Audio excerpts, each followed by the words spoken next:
La pluie s'abattait sur les pavés de Barcelone comme une sentence divine, transformant les ruelles étroites du Barry gothique en un labyrinthe glissant de désespoir. Lucie, le cœur battant encore de la dispute avec sa maîtresse, accéléra sur sa moto, les phares trouant l'obscurité comme des yeux accusateurs. Soudain, un virage traître, un cri étouffé, et le monde bascula dans un tourbillon de métal tordu et de douleurs fulgurantes. Quand elle reprit conscience, ce fut au son d'une sirène hurlante qui déchirait la nuit. Mêlée à une voix douce et ferme, presque chantante, qui murmurait « Respirez. Mademoiselle. Respirez avec moi. Vous êtes en sécurité maintenant. » Les yeux de Lucie papillonnèrent. Et là, dans la pénombre vacillante de l'arrière de l'ambulance, elle croisa un regard vers Émeraude, profond comme les mers cantabriques, qui la cloua sur place. Cette femme, penchée sur elle, aux cheveux courts et sombres plaqués par l'humidité, n'était pas un ange, elle était un ouragan contenu. Une ambulancière dont les mains gantées effleuraient sa peau avec une tendresse qui contrastait violemment avec la brutalité du monde extérieur. Je m'appelle Lucie. Balbutia-t-elle. La voix rauque. Tandis que l'ambulance filait à travers les avenues luisantes de la Rambla. Sirènes hurlant leur urgence. La femme Élodie. Comme l'indiquait son badge, esquissa un sourire fugace. Un éclat de lumière dans l'ombre. Et moi? Élodie. Tenez bon. On arrive à l'hôpital. Mais d'abord, dites-moi, qu'est-ce qui vous a poussé à défier la tempête ce soir? La question n'était pas anodine, elle portait en elle une intimité immédiate. Comme si Élodie lisait déjà les fissures de l'âme de Lucie. Lucie ferma les yeux un instant, revoyant le visage de Clara, sa compagne depuis 3 ans, qui l'avait chassée de leur appartement du quartier de Gracia avec des mots aiguisés comme des éclats de verre. Tu n'es qu'une ombre dans ma vie. Lucie. Va-t'en avant que je ne te brise pour de bon. La moto avait été son échappatoire. Une course folle vers l'oubli. Vers les vagues de la Méditerranée qu'elle n'atteindrait jamais. Et maintenant? Ici. Dans ce cocon roulant de métal et de néon. Une étrangère lui offrait un ancrage. L'amour. Répondit-elle enfin. Un rire amer aux lèvres. Ou ce qui en reste quand il pourrit. Élodie ajusta le masque à oxygène sur le visage de Lucie. Ses doigts s'attardant une seconde de trop sur sa joue pâle. Elle avait 32 ans. C'est Élodie. Originaire de Toulouse mais exilée à Barcelone depuis 2 ans. Fuyant un passé qu'elle gardait enfoui comme un secret de confession.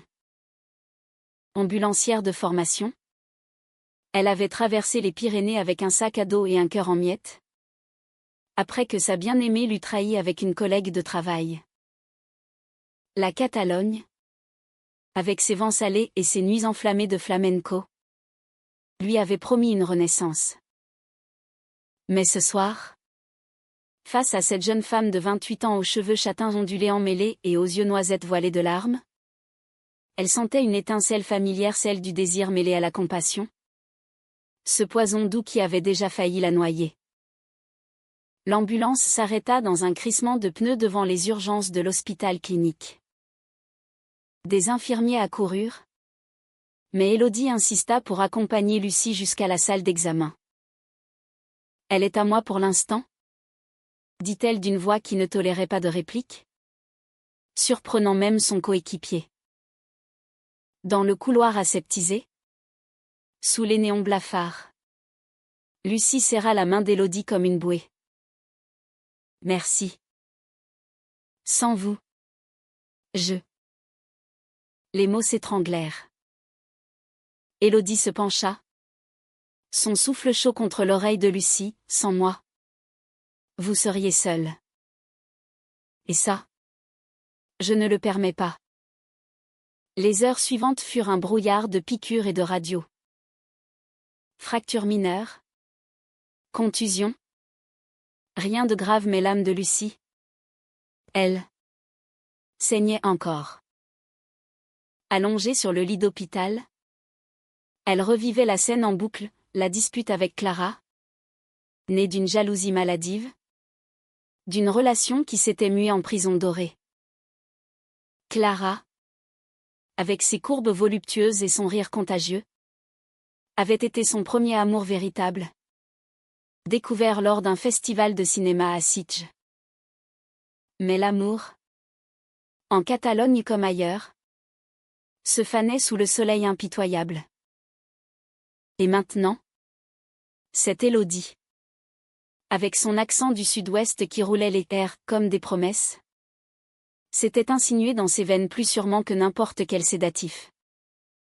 À l'aube, quand le soleil perça les volets, Élodie revint, délestée de son uniforme, vêtue d'un jean usé et d'un pull en laine qui soulignait sa silhouette athlétique. Elle apportait un café de la machine et un sourire timide. Je n'ai pas pu m'empêcher de revenir. Vous avez l'air d'une tempête qui a besoin de calmer ses vents. Elles parlèrent alors, pour la première fois sans le voile de l'urgence. Lucie raconta son métier de graphiste freelance. Ses nuits solitaires à dessiner des affiches pour des expositions d'art lesbien au CCCB. Ses rêves d'évasion vers les Baléares. Élodie. Elle confia son exil, j'ai laissé une vie à Toulouse pour recommencer ici. Les ambulances. C'est ma façon de sauver les autres. Parce que moi, je ne me suis pas sauvée à temps. Leurs mains se frôlèrent sur le plateau repas. Et ce fut comme une décharge électrique. Lucie, le cœur encore meurtri, sentit une chaleur monter en elle. Un désir qu'elle n'avait pas ressenti depuis des mois. Élodie, avec ses yeux qui fouillaient l'âme, murmura, et si on sortait d'ici? Juste une promenade? Pour que vous respiriez autre chose que l'antiseptique. Contre l'avis des médecins, Lucie accepta. Elles marchèrent dans les jardins de l'hôpital, l'air chargé d'iode et de jasmin. Et pour la première fois depuis la chute, Lucie rit un rire vrai, libérateur. Mais le destin, ce farceur catalan, n'en avait pas fini. Au détour d'une allée, le téléphone de Lucie vibra, un message de Clara. Reviens. J'ai eu peur. Pardonne-moi. Le monde de Lucie vacilla à nouveau. Élodie, sentant le trouble, posa une main sur son épaule. Qui est-ce? Demanda-t-elle doucement. Lucie hésita. Puis avoua tout, l'amour toxique, les promesses brisées, la tentation de pardonner par peur de la solitude. Élodie hocha la tête, son propre passé remontant comme une marée. La trahison, c'est comme une lame, elle coupe, mais elle forge aussi. Ne courez pas vers la douleur par habitude. Ce soir-là, de retour dans sa chambre, Lucie ne dormit pas. Elle repensait à Élodie. À cette connexion fugace née dans le chaos d'une ambulance. Élodie, de son côté, rentra dans son petit appartement du Poblenou, face à la mer, et alluma une cigarette en regardant les vagues. Elle avait juré de ne plus s'attacher, de se contenter des urgences éphémères. Mais Lucie, avec sa vulnérabilité si française, ce mélange de passion et de mélancolie avait fissuré sa carapace. Les jours suivants furent une danse hésitante. Élodie passait après ses gardes, apportant des oranges sanguines du marché de la Boqueria ou des livres de Marguerite Yourcenar empruntés à la bibliothèque. Elle déambulait dans le parc de la Ciutadella, Parlant de tout et de rien, des sardanes dansées sous les platanes. Des nuits folles au club Apollo où les corps se frôlaient sans mots. Lucie guérissait physiquement. Mais émotionnellement, c'était Élodie qui pansait ses plaies. Un soir, sous un ciel étoilé teinté de la lueur des fontaines, leurs lèvres se rencontrèrent enfin, un baiser timide d'abord, puis vorace, comme si elle rattrapait le temps perdu dans l'ambulance. Pourtant, l'ombre de Clara planait. Lucie, rongée par le doute, répondit à un appel de son ex. Juste pour discuter, se dit-elle. Mais Clara, avec sa voix sirupeuse, raviva les braises. Viens me voir ce soir. On peut tout arranger. Lucie raccrocha, le cœur en tumulte, et annula son rendez-vous avec Élodie. Celle-ci, sentant le vent tourner, ne dit rien, mais intérieurement, la peur de la trahison ressurgit, acide et familière. Le lendemain, Barcelone s'éveilla sous un soleil trompeur, qui chassait les nuages mais pas les ombres intérieures.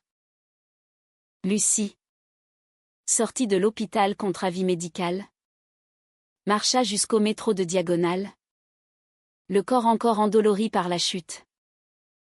Elle avait menti à Élodie la veille, prétextant une migraine.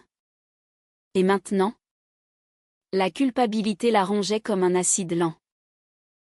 Clara l'attendait dans leur ancien appartement, les bras ouverts, le sourire aux lèvres, ce sourire qui avait autrefois illuminé ses jours, mais qui n'était plus qu'un masque craquelé. Ma chérie, entre. Regarde. J'ai préparé ton thé préféré.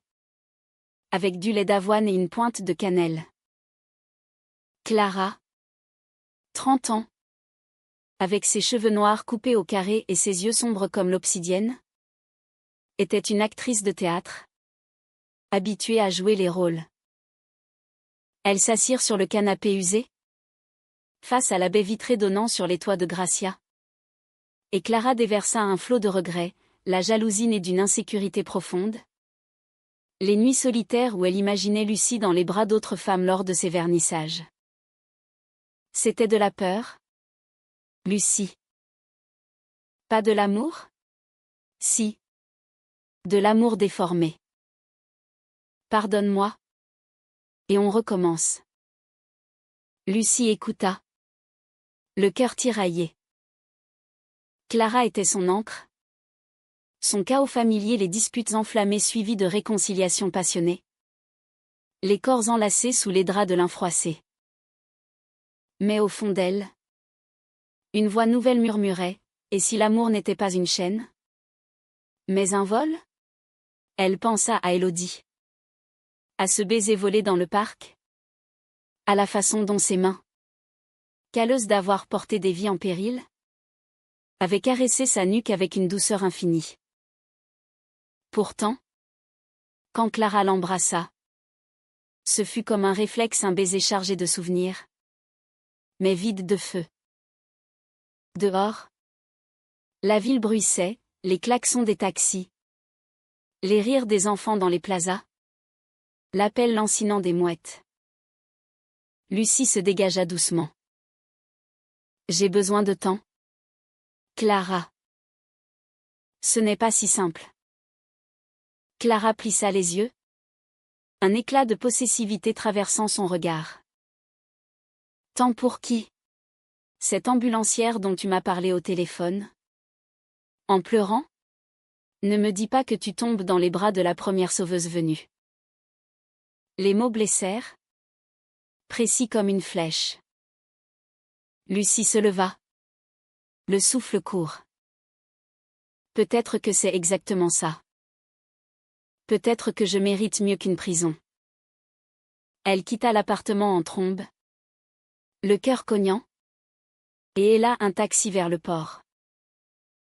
Là, sur les quais de la Barceloneta, face aux vagues qui léchaient les coques des bateaux, Elle appela Élodie.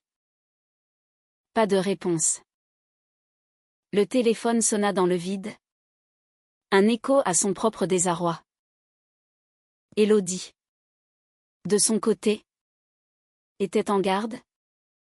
Sirène hurlante dans les rues encombrées de l'Exemple. Son coéquipier, un Catalan bourru nommé Jordi, remarqua son air absent. Problème avec la fille de l'accident? Tu as le regard d'une qui court après les ennuis. Élodie haussa les épaules. Mais intérieurement, la nuit précédente l'avait hantée, le silence de Lucie. Ce mensonge maladroit qui sentait la trahison à plein nez. La journée s'étira en une série d'interventions anodines, un malaise cardiaque dans un café de la Plaça Catalunya. Une chute d'un échafaudage près de la Sagrada Familia. Mais chaque sirène semblait hurler le nom de Lucie. Chaque vie sauvait un rappel de sa propre fragilité. À la pause, Élodie s'assit sur un banc du port, allumant une cigarette malgré l'interdiction. Elle repensait à son arrivée à Barcelone. 2 ans plus tôt, la rupture avec Sophie. Sa compagne de 7 ans. Découverte en flagrant délit avec une professeure de yoga. C'était rien. Un moment de faiblesse. Avait pleurniché Sophie. Mais pour Élodie, c'était tout, la fin d'un monde. Elle avait traversé la frontière comme une fugitive, s'inventant une nouvelle vie dans cette ville hybride.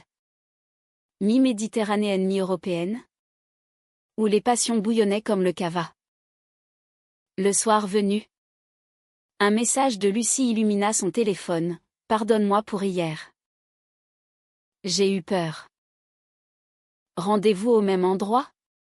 Élodie hésita, les doigts tremblants. La peur la paralysait, peur de revivre la lame de la trahison. Peur de s'abandonner à nouveau. Mais le désir l'emporta. Elles se retrouvèrent au parc de la Ciutadella. Sous les arches illuminées. Où les fontaines murmuraient des secrets.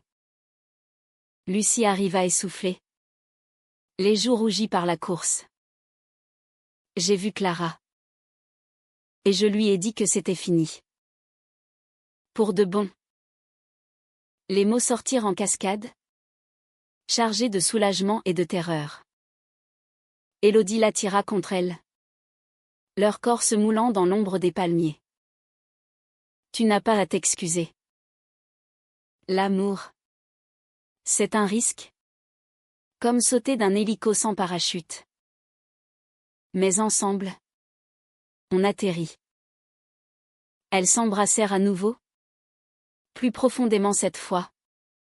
Les langues dansant un tango lent et fiévreux. Les mains d'Élodie glissèrent sous le pull de Lucie. Effleurant la peau encore marquée par les bleus de l'accident, des marques qui, au lieu de repousser, attiraient comme des aimants. Lucie gémit doucement. Ses doigts s'enfouissant dans les cheveux courts d'Élodie. Tirant juste assez pour arracher un soupir. Elles rentrèrent chez Élodie. Un loft modeste au Poblenou avec vue sur les grues industrielles et la mer lointaine. La nuit fut un feu d'artifice, des caresses hésitantes qui se muèrent en urgence. Des murmures en français mêlés d'espagnol, je t'en veux tellement. Te deux et tantôt. Élodie, avec son corps forgé par les efforts physiques, explora Lucie comme un territoire inconnu, traçant des chemins de baisers le long de ses courbes, s'attardant sur les seins fermes, descendant vers le ventre d'où battait un poids affolé. Lucie, libérée, s'ouvrit comme une fleur sous la pluie. Ses jambes s'entr'ouvrant pour accueillir les doigts experts d'Élodie, qui connaissait déjà les rythmes du cœur humain. Au petit matin, enlacées dans les draps froissés, elles parlèrent de l'avenir. Et si on essayait? Vraiment? Proposa Lucie, traçant des cercles sur la cuisse d'Élodie. Celle-ci, vulnérable dans la lumière grise, confia son plus grand secret: j'ai fui Toulouse parce que Sophie m'a brisé. Mais toi, tu me répares. C'était le début d'une idylle, fragile comme du cristal de Murano, mais éclatante. Pourtant, les ombres ne s'effaçaient pas si facilement. Clara, blessée dans son orgueil, ne l'entendit pas de cette oreille. Quelques jours plus tard, alors que Lucie et Élodie déjeunaient dans une paella bar du Born, un appel anonyme, des photos envoyées par numéro inconnu, montrant Lucie et Clara enlacées lors de leur dernière rencontre. Traîtresse, disait la légende. Élodie pâlit, le téléphone tremblant dans sa main.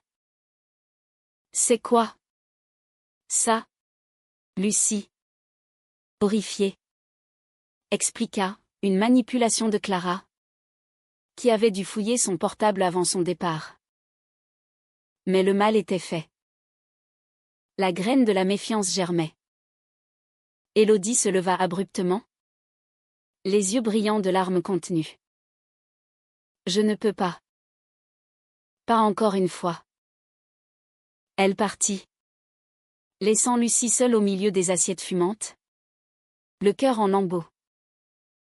La trahison n'était pas la sienne, mais celle d'un fantôme Clara, qui refusait de lâcher prise, transformant l'amour en vengeance.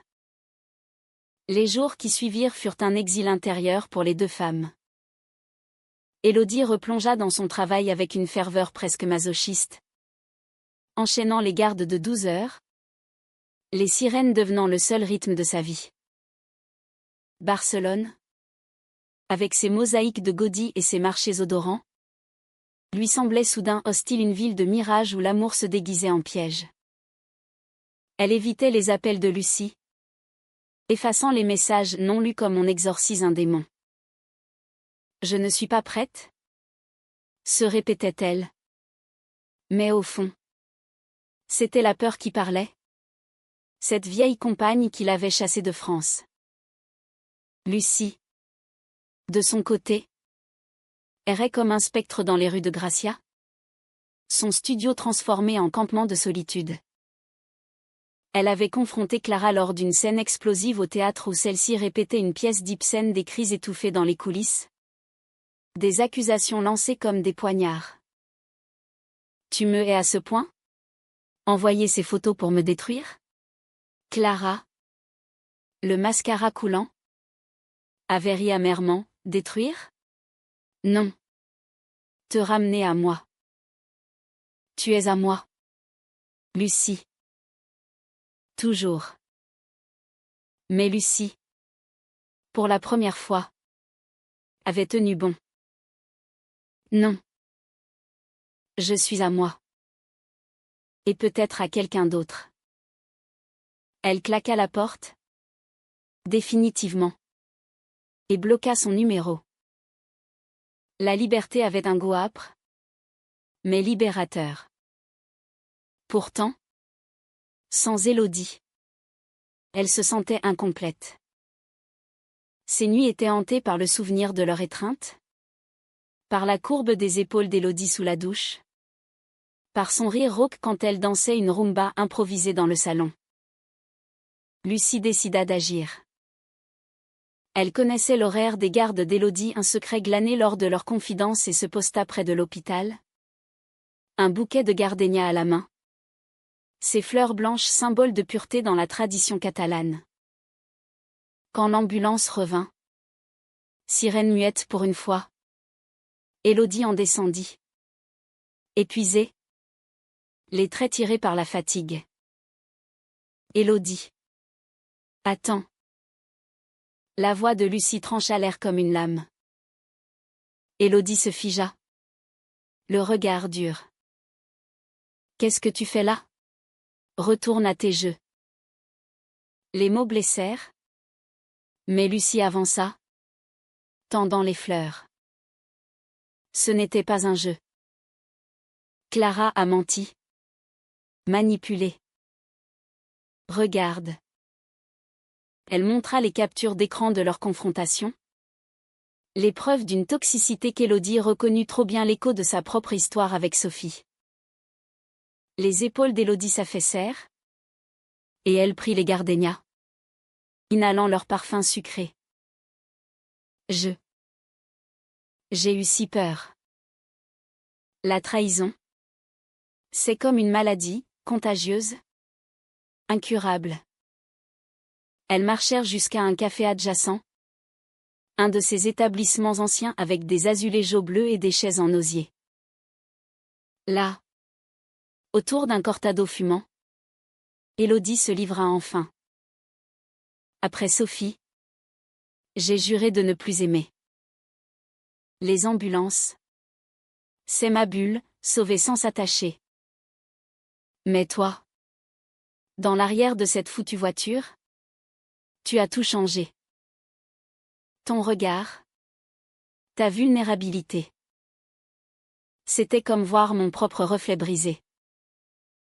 Lucie posa sa main sur la sienne. Un geste simple mais chargé. Et si on réparait les éclats ensemble?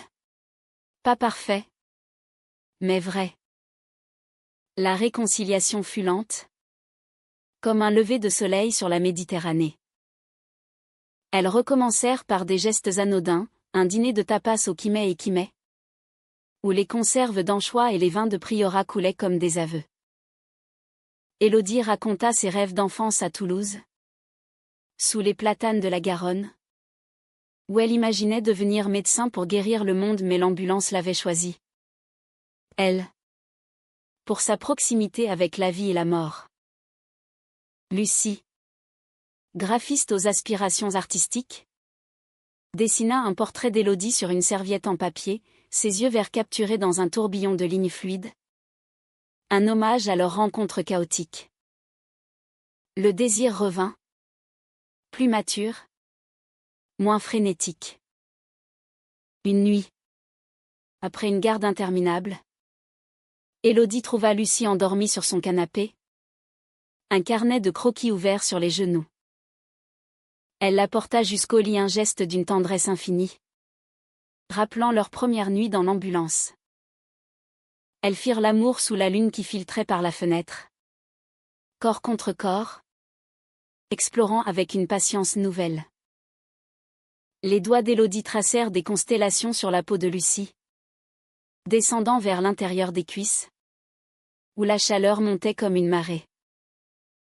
Lucie, arquée, murmura des poèmes de Lorca en espagnol, tandis qu'Élodie répondait en français basque. Un mélange hybride qui scellait leur union transfrontalière. Mais le destin, ce sculpteur cruel, réservait un coup de théâtre. Au milieu de cette renaissance, un appel urgent, Jordi, le coéquipier d'Élodie, avait été blessé lors d'une intervention, un accident de la route dans les collines de Montjuic. Un véhicule en panne percuté par un camion. Élodie fonça à l'hôpital, laissant Lucie dans l'incertitude. Là, dans la salle d'attente, elle croisa un visage du passé, Sophie, arrivée de France pour soutenir Jordi. Un ami commun. Sophie, avec ses cheveux longs désormais teints en blond, son regard fuyant. Élodie. Je ne m'attendais pas à te voir ici. La confrontation fut inévitable. Sophie, repentante en surface, murmura des excuses, j'ai tout gâché. J'ai compris trop tard. Reviens. On peut. Mais Élodie, le cœur blindé par Lucie, secoua la tête. Non. J'ai trouvé quelqu'un qui me voit vraiment. Pourtant, le doute s'insinua, et si Lucie, comme elle, cachait un passé toxique? Le lendemain, Élodie rentra chez elle, épuisée, pour découvrir Lucie en pleurs devant son ordinateur, un email de Clara, menaçant de révéler des secrets sur leur relation passée. Des nuits partagées avec d'autres lors de voyages artistiques. Ce n'est rien. Des erreurs de jeunesse. Sanglota Lucie. Mais pour Élodie. C'était la trahison ultime, non pas l'acte, mais le silence initial. La dispute éclata comme un orage sur la Sierra de Collserola. Tu me l'as caché. Comment puis-je te faire confiance, hurla Élodie. Les poings serrés. Lucie. Blessée. Riposta, et toi? Avec ton ex qui réapparaît comme par magie?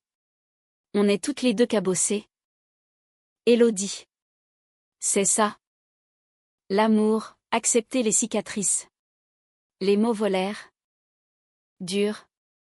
Impitoyables. Jusqu'à ce que le silence tombe. Lourd comme un linceul. Élodie partit. Claquant la porte. Courant vers la plage de la Barceloneta où les vagues pourraient noyer sa rage. Lucie. Seule. S'effondra. Le chaos-trao de leur histoire n'était pas la chute de moto, mais cette fracture née de peur mutuelle, un miroir de leurs âmes blessées. La mer Méditerranée, ce soir-là, était un miroir d'encre sous la lune gibbeuse. Ces vagues murmurant des vérités anciennes aux coquillages brisés de la Barceloneta. Élodie s'assit sur le sable humide, les genoux ramenés contre la poitrine, laissant les flots lécher ses pieds nus. Les lumières du port clignotaient au loin, comme des étoiles tombées. Et elle repensait à tout, à l'ambulance qui les avait unis. À ce baiser inaugural chargé d'urgence vitale. Aux nuits où leurs corps s'étaient entrelacés comme des vignes sur une treille.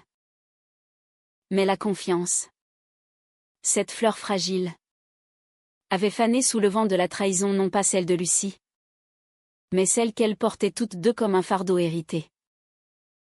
À des kilomètres de là, dans le loft du Poblenou, Lucie errait comme une âme en peine, ramassant les éclats de leur vie naissante, une boucle d'oreille d'Élodie sur la table de nuit.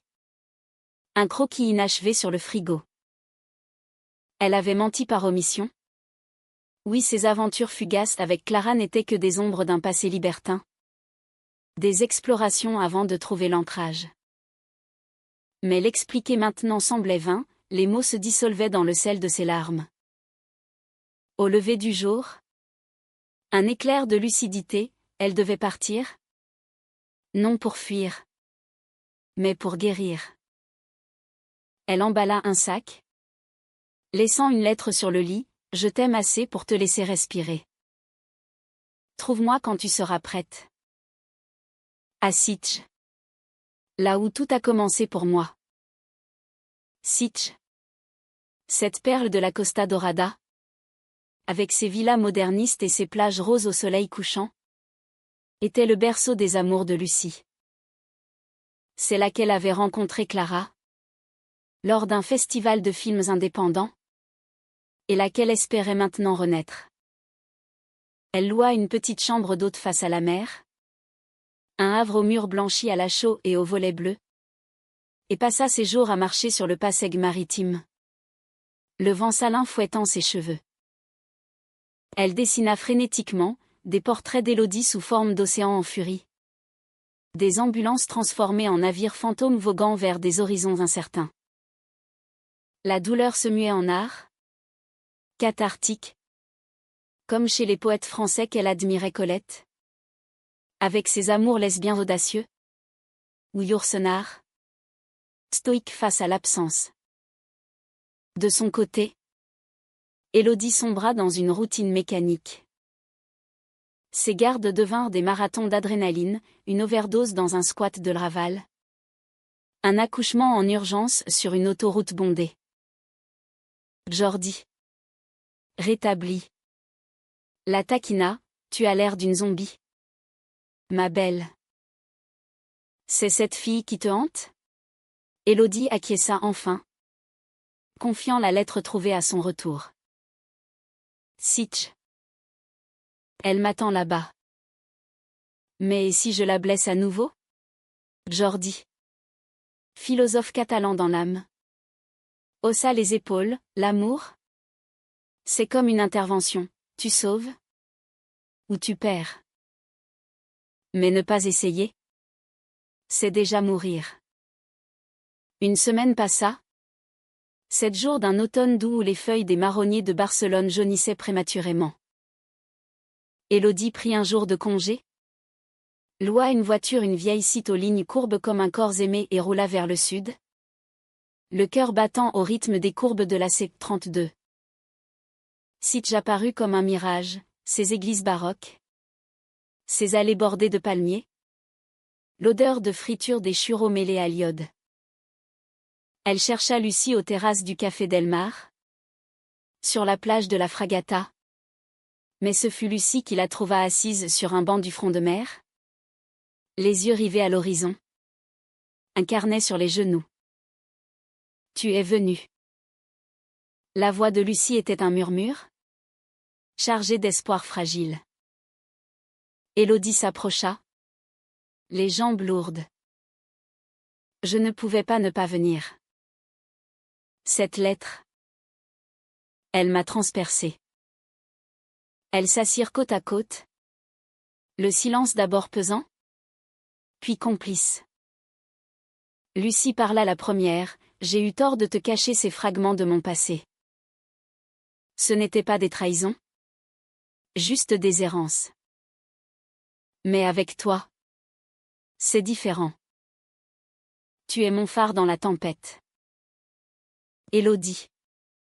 Les larmes aux yeux. Confia son tourment, et moi. J'ai projeté mes peurs sur toi. Sophie m'a appris la méfiance. Mais toi. Tu m'enseignes la foi. Le soleil se couchait.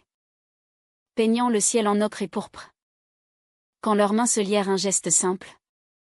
Mais fondateur. Elles marchèrent jusqu'à la plage déserte. Où les vagues dessinaient des arabesques sur le sable. Là. Sous le regard indifférent des étoiles. Elles s'embrassèrent à nouveau. Un baiser qui scellait non pas une passion éphémère. Mais une promesse humaine, imparfaite. Cicatrisée. Mais authentique. Les corps suivirent. S'allongeant sur une couverture improvisée. La mer comme unique témoin. Élodie. Avec une douceur renouvelée. Caressa les courbes de Lucie. Ses lèvres traçant un chemin de rédemption du cou aux hanches. Tandis que Lucie. Libérée. Offrait son corps comme un autel, ses seins se soulevant au rythme des vagues. Ses cuisses s'ouvrant pour accueillir l'amour tant attendu. Leurs gémissements se mêlèrent au ressac. Un hymne païen à la résilience. Ce n'était pas la frénésie de leur première nuit. Mais une union profonde. Où chaque caresse effaçait une cicatrice. Chaque souffle un pardon. Quand l'orgasme les emporta. Ce fut ensemble. Un raz-de-marée partagé qui lava les doutes. Les mois suivants furent une reconstruction lente. Humaniste. Elles emménagèrent ensemble dans un appartement hybride du quartier de Sens. Avec un balcon donnant sur les rails du train qui filait vers la France, un rappel de leurs racines. Lucie exposa ses dessins lors d'une galerie lesbienne à l'Atne Barceloni. Des œuvres inspirées par Élodie, des ambulances flottant sur des mers d'émotions. Des corps enlacés dans des tempêtes de couleurs. Élodie. Plus confiante. Envisagea une formation de chef d'équipe. Sauvant non plus seulement des vies. Mais inspirant une équipe. Clara. De son côté. Trouva la paix dans une thérapie. Écrivant des lettres d'excuses qu'elle n'envoya jamais, un acte de croissance solitaire. Sophie disparut. Emportant ses regrets vers d'autres horizons. Et Lucie et Élodie? Elles apprirent que l'amour, dans sa version la plus française passionnée, introspective, généreuse, n'était pas une ligne droite, mais un chemin sinueux à travers les Pyrénées de l'âme. Parfois, lors de gardes calmes, Élodie repensait à cette nuit pluvieuse dans l'ambulance, à ce qu'elle avait fait à Lucie à l'arrière, non pas un sauvetage physique, mais une renaissance. Et dans les bras de l'autre, elle savait que la vie, malgré ses chutes, valait la course.